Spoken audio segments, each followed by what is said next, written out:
The Green Priest. Deck 9. Written by Ryan Law. Halvar sheltered under the branches of an old willow tree, hidden from sight by a thick curtain of fronds that trailed the river's surface. His canoe rose and fell with the current, drifting in the slow, lazy arc allowed by its mooring. Every few minutes it would pull tight against the rope, straining towards the center of the river until, overcome by inertia, it would drift back towards the bank. The sound of rain accompanied every movement. Raindrops on the river. Raindrops through the willow fronds. Raindrops on the tarpaulin that stretched over the canoe. Amidst these 100 sounds of rainfall, Halvar sat and watched. He watched ducks and geese land on the rippling water, saw them sit and preen before laboring back into the air. He saw huge cranes descend to the riverbank, soon losing their skeletal outlines in a jumble of felled trees and exposed roots. He watched small streams trickle through the steep woodland that coated the edge of the valley, the torrents seeming to grow faster and stronger, minute by minute. Sometimes they'd tear away a small part of the hillside, sending dirt and moss and rotten branches tumbling into the river below. He watched the rain fall and fall, without once breaking its steady cadence. But most of all he sat and watched the small stretch of river that flowed past his willow tree. He would sit like this for hours, cross-legged and frozen in the small canoe, wandering thoughts relegated to the backwaters of his awareness as he monitored the river for the slightest sign of his quarry. Aches and pains would come and go, rising and falling, in and out of consciousness. On bad days, these distractions would break free from their mooring, his mind chasing after every noise and sight and thought. Sometimes, he'd imagine throwing himself over the edge of the canoe, could almost feel the cold water soaking through his clothes, his hair. Other days, he'd yearn to break the monotony of the rain's steady cadence, and would imagine bellowing words and phrases and songs at the top of his lungs, his voice ricocheting around the river. On the worst days, the ache in his joints and muscles would swell beyond all proportion, filling his mind with a searing pain that made him want to scream curses and cry in frustration. But today was a good day. His senses felt heightened. He listened to a chorus of bird song, sweet melodies and dancing trills weaving their way in and out of the drumbeat of the rain. The raindrops that found their way through the shelter of the willow were warm and light. Greatest and rarest of all, faint sunbeams peeked out from behind the valley's thick, rolling clouds, tracing pale, shimmering rainbows across the water. And now, after waiting the best part of a day, a huge, bloated grass carp had swum into sight. Halvar moved slowly, turning his body and angling his spear towards the water. He waited for it to draw closer, swimming deeper into the thick weeds that choked the river's edge. By all measure, the fish was huge, its thick, muscular body lined with silver scales that seemed to dance and shimmer even through the green of the water. As it swam closer and closer, foraging through the river grass that gave it its name, Halvar slowly levered back his arm, pulling into striking position. The fish turned side onto the canoe, and as Halvar's muscles tensed, ready to spear the great fish, a thunderous sound rolled through the valley, an explosion that seemed to shake the world around him with its vast, growling timbre. Halvar lunged forward, shot his spear into the water and found only a cloud of silt where the carp had been. The rumbling sound faded as quickly as it had appeared, leaving a vast emptiness in its wake. The bird song had vanished, and even the sounds of rainfall seemed somehow deadened. Halvar's first instinct was to hurl his spear across the river, to shout and curse at the hours of patient waiting that had evaporated in a heartbeat, to punch and kick the metal canoe until his hands and feet were bloodied and burning with pain. But as he thought upon the source of the noise, his anger faded, the heat of his blood turning cold, quenched like a campfire in the rain.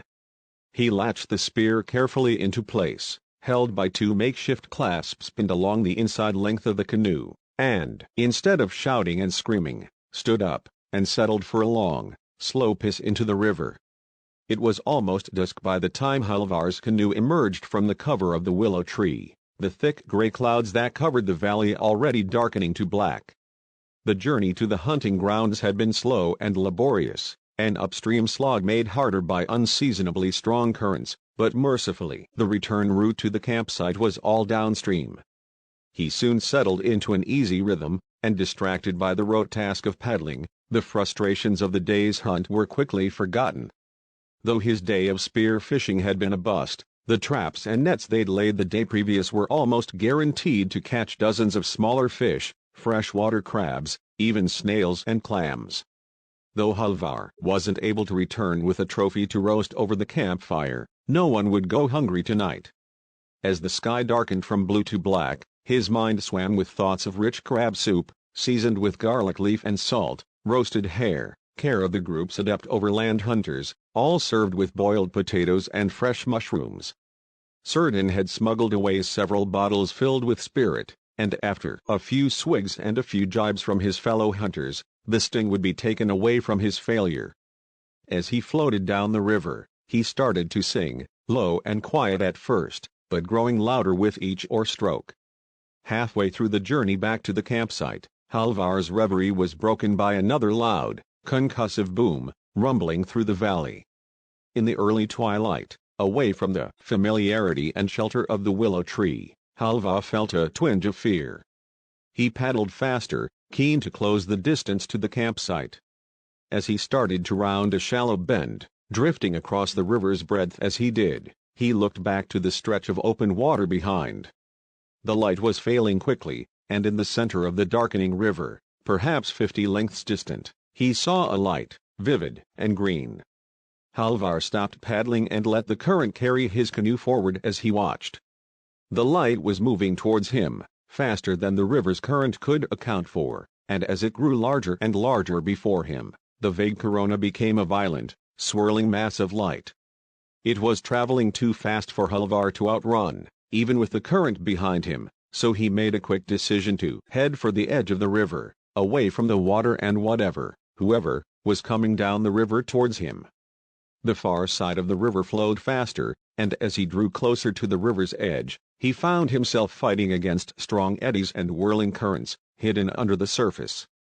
Straight timbers stuck out of the water, jutting out of decayed buildings in the depths below, threatening to snag the canoe, even puncture clean through the delicate wooden hull.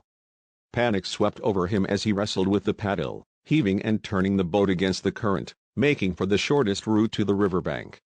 The floating light closed in by the minute, and even through the inky murk of twilight and the spray of the river's tributaries, he could make out a silhouette, a shadow of something, of someone, buried within the flames. Halvar was sweating and breathing deeply, using every ounce of strength to pull himself through the water and find shelter amongst the trees at the water's edge. With a burst of strength, he lunged for an overhanging branch and pulled himself, hand over hand, into the recess between two fallen trees. A huge rotting bough blocked one half of the river, so he sat in silence and waited for the light to come into view. Seconds turned into minutes, and still he waited, not daring to move, barely willing to breathe. He could feel sweat trickling through his hair and into his eyes, warm through the cold of the rain, could hear the sound of his heart racing, each beat seeming to reverberate through the breathless quiet of night. Suddenly, around the edge of the fallen tree, he saw a pale green glow appear, reflected in the water's surface. Steadily the aura of light grew larger and larger, until past the tree's tangled branches came a huge ball of glowing light, almost blinding in its brightness.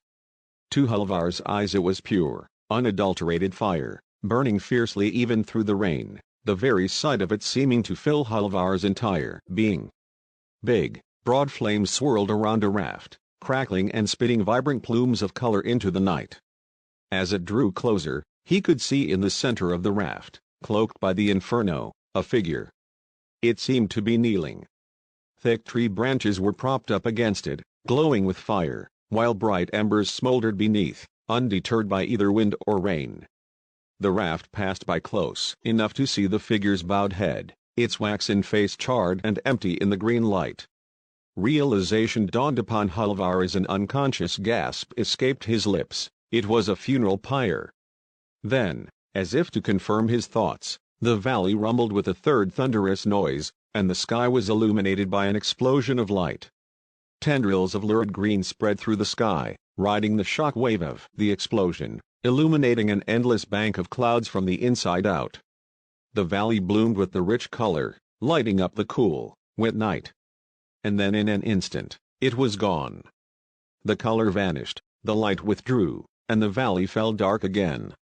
Halvar sat motionless for a few minutes, watching the pyre as it was carried down river, its bright flames illuminating the water as it passed by. As it reached the sharp curve of the river's nearest meander, he expected to see the pyre buffeted against stones and timbers, but instead of washing up against the river's edge, or snagging on the trees, the pyre followed the river's curve. Halvar watched as it slowly, carefully navigated the treacherous current by the guidance of some unseen hand, until the green glow of the pyre finally pulled out of sight. Neither the warmth of the campfire nor the warmth of a few fingers of spirit were able to take the chill from Halvar's soul. 6 of the hunters had gathered at the campsite, sheltered under a tent of plastic sheets suspended from a circle of trees and lashed together to keep off the worst of the rain. They sat on logs and stumps, watching the campfire's smoke plume upwards, channeled by the angled tarps towards a gap in the sheets, offset from the fire, where it vanished into the pitch black of the night sky above. 2 small bottles went back and forth, the hunters sipping and sharing without a word passing between them. Halvar supposed the crackle of the fire was a comfort to the others, but it reminded him too much of the pyre. He was grateful when Surden broke the silence. "I don't see what we've to fear. The priests have to deal with their dead, just as we do. They're a little more theatrical, granted, but what else would you expect from a people that spend their days telling tall tales and dressing up in those green robes of theirs?" "You shouldn't call them tall tales," said Brenna, as she wrung out the braids of her long brown hair. "There's truth in their stories. We've all seen what they can do." "I haven't seen shit," said Surden. "All I've seen, all any of us have seen, is a funeral rite. We give our dead back to the earth, the coastal settlements give them back to the sea, and the green priests float them down river to scare the life out of us. I'd wager that the priests themselves are sitting around a campfire, just like ours, drinking and laughing at the fearful hunters that cower and run at the sight of a funeral pyre." There was a rumble of agreement from the group. "Sitting around a green campfire," began Brenna. "If you were to catch fire, child, you'd burn green, and that's not magic, that's just your cowardice catching a flame." Carr leaned across to Surden and plucked the bottle of spirit from his hands. "Surden has finished drinking for the evening." There was no resistance from Surden. He simply shook his head, sighed, and conjured another bottle of spirit from the inner pocket of his surcoat. "Sorry, Brenna. I mean no harm. All I meant to say is that we shouldn't fear the priests. There are real terrors in this world, more deserving of our fear than any earthly woman or man. Drowning. Disease." Surden gestured to Carr. "To tell the truth, every time I look at Carr I feel a shiver run through my body at the horrors old age can inflict upon us all." "Surden has finished drinking for every evening," replied Carr. "There's hunger too," continued Surden, "which we'll all know too keenly if Halvar returns empty-handed from yet another hunt." Surden's stony expression lightened into a smirk.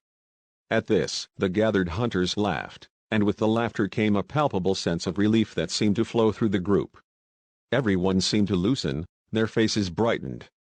All but Halvar, who turned a bottle of spirit over in his hands and stared into the flames of the campfire. The person on the raft, they were kneeling. Like they'd climbed aboard and set themselves aflame. "How many people do you know that have died kneeling?" "Aye, lad," said Surden, "not many. Not many at all. But there's nothing to be gained from dwelling on this now. The darkness conjures up all manner of fears, leaving it only fit for sleeping and screwing. And since you're all too ugly for the latter, I suggest it's time for the former." "Wisdom at last," Carr said. "You'll take first watch tonight, Halvar. Wake Surden from his snoring when the fire has burnt down." Surden led by example, and the remaining hunters soon retired to their hammocks, leaving Halvar alone with his thoughts, the crackle of the campfire and the steady patter of the rain. Surden had left a bottle of spirit out either from forgetfulness or kindness, and Halvar sat sipping it as his companions quickly drifted off to sleep, the sounds of snoring soon joining in with the rain's ambience. After a while, he set to pacing the perimeter of the campsite. The forest, usually alive with 1,000 sounds of movement and melody, was unusually still. He walked to the shadowy periphery of the camp, patrolling along the diffuse border where firelight fought darkness, and followed it down to the water's edge to check the moorings of their canoes. The image of the pyre still burned bright in his mind. He knew the others had seen similar sights, had heard for themselves the low, concussive explosions that had rung around the valley. The idea that the elaborate ritual was a simple funeral rite held no truth to Halvar. He had seen the pyre for himself, could even now conjure up the image of the figure's few tufts of hair dancing as they burned, caught in the fire's twisting updrafts. There had been no peace in that ritual. So what else could it be? Over the years, the hunters had seen dozens of the priest's small camps scattered along the length of the river and high up in the hills, each rumored to be a single spoke radiating out from a central encampment, somewhere far to the north. It followed that the pyres were a deterrent, a warning sign to prevent roving hunters like Halvar from venturing too close. Possible. But the more Halvar thought upon it, the stronger a single truth grew in his mind, coalescing around the image that refused to leave his memory. The pyre, with its huge, broad flames, and the explosion of light and color that bloomed alongside, was a challenge. It radiated power and authority, an alien presence designed to haunt the hunters wherever they went. No matter how far they traveled, overland or by river, the green priests were always there, lurking on the periphery of everything. As Halvar stared out at the dark expanse of the river, he felt strangely reassured by his conclusion. Intimidation, plain and simple. There were few motives more human than that. As he paced along the river's edge, accompanied by the sounds of rain and lapping water, aching muscles and sore joints earned from the day's hunting seemed suddenly to reappear in his awareness. With the fire already burning low, he went to wake certain for his turn of the watch, deep, guttural snores guiding him to the hunter's hammock. By the time he found his bed, exhaustion had washed over him. Halvar was asleep the moment his head hit the hammock. Halvar woke to the sounds of the campsite being disassembled. From where he lay he could see clear through the camp, past the hammocks and makeshift benches that circled the dead campfire, and down to Brenna, at the water's edge, fishing out the dozen primitive cool boxes that contained their haul from the last few days of fishing, trapping and hunting.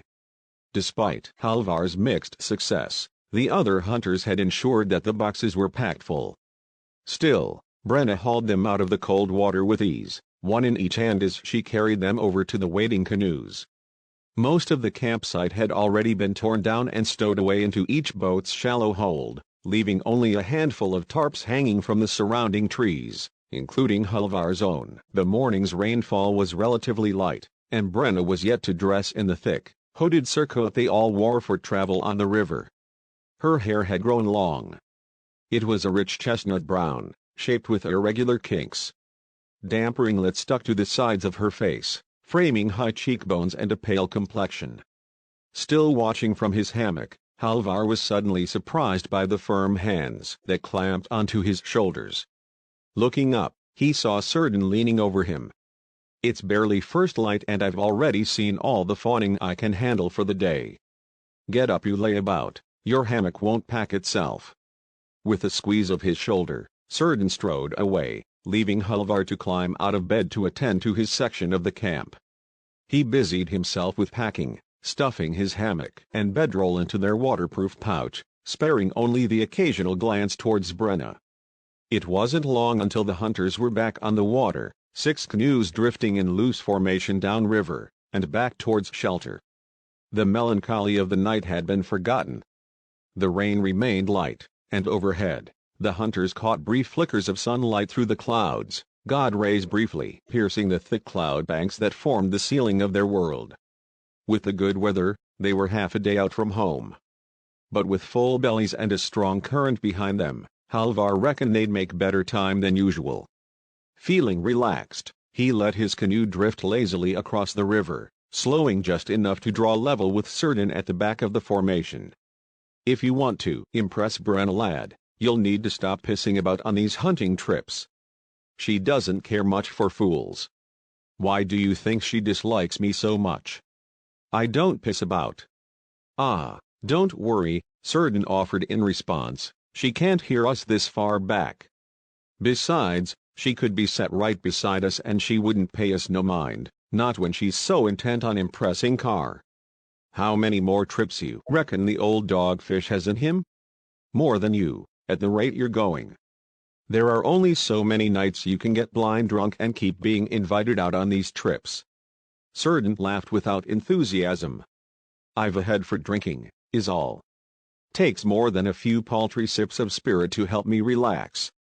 We can't all be lightweights like you. Halvar watched the overgrown riverbank drift steadily past, scanning the thick trees and scrub without taking much of anything in. Brenna would be a good leader. She can hunt better than most, and she's smart, he mused. Glancing over, he saw Certain rolling his eyes. I just mean that who else would do it? You're drunk half the time, Colborne isn't fit enough to lead the longer expeditions, Gunnar is almost as old as Carr, and I seem to have forgotten how to cast a spear. Ah, don't be so harsh on yourself. You came face to face with the pyre, you were off your game, anyone would be. That happened after, Halvar muttered to himself. Still, you've changed your tone. What happened to there are real terrors in this world? I mean what I said. But I'd still just as likely shit myself if a flaming corpse came barreling down the river towards me. Up ahead, Halvar could see that Carr and Brenna had come to a stop before the next river bend. Gunnar and Colborne were pulling into the river bank beside them. Aware that he was lagging, Halvar paddled harder to close the distance, leaving Certain to his lazy approach. The river narrowed considerably through the bend, and as they drew closer, they could see that the entire span of the river was blocked by a jumble of torn-up trees, dirt, lumber and brickwork. They threaded their way through half a dozen mammoth timbers, jutting out of the water, before Halvar ran aground, his canoe catching on a submerged stone pile and scraping horribly to a stop. Brenna and Gunnar had already beached their canoes, while Colborne cleared space on the narrow bank to pull Carr's boat from the river. Carr himself stood astride his canoe, staring up into the tree line. Following his gaze, Halvar saw a broad clearing in the canopy. They knew this stretch of the river well, and where once an ancient building had stood, intertwined with branches and vines, there was now only a cleft in the tree line and a broad swath of destruction that led down the cliffside and into the river. Halvar called out to Carr. That looked pretty secure the last time we passed by. Nothing the elders left behind is secure. Let's just count ourselves lucky we weren't beneath it when it fell. By the time all 6 canoes were successfully landed, Brenna had used her hatchet to cut a path through the forest at the river's edge. The collapsed building had completely blocked a narrow stretch of the river, but thankfully, the obstruction extended no further than a few dozen lengths downstream.